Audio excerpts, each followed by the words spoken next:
I give the floor now to Khmer-Krom Youth from Federation. Madam Chair and distinguished permanent members, good afternoon to all my Indigenous relatives.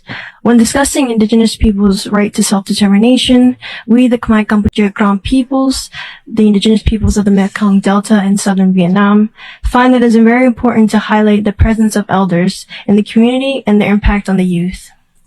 The older generation has encouraged embracing our Khmer-Krom identity through persistent awareness of our Indigenous identity and public education of our human rights. These efforts by advocates extend past enlightening the youth and dives into establishing a strong Indigenous identity that can be carried on for generations.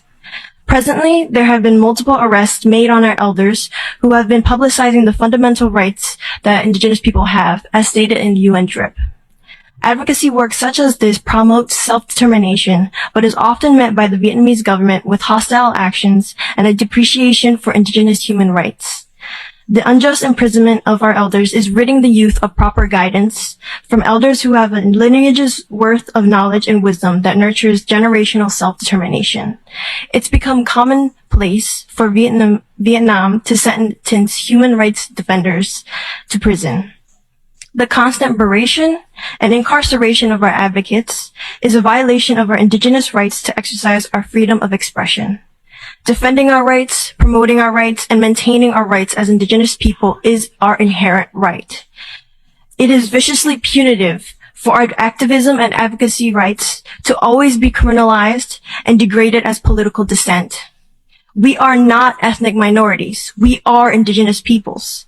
We will not be silenced. We will continue to communicate our issues through local and international platforms to bring light to the discrimination that we face as Indigenous peoples. As Madam Chair Hindu Omaru Ibrahim has graciously and chiefly stated at the opening of the 23rd session, we must give the youth hope in the case of fear. In addition, I urge that the UNPFII continue to empower voices of the Indigenous youth and to listen to us when we speak, especially when we face opposition from the government. You can try to bind us, but you can never take away our minds. Thank you. Thank you. Thank you for your statement.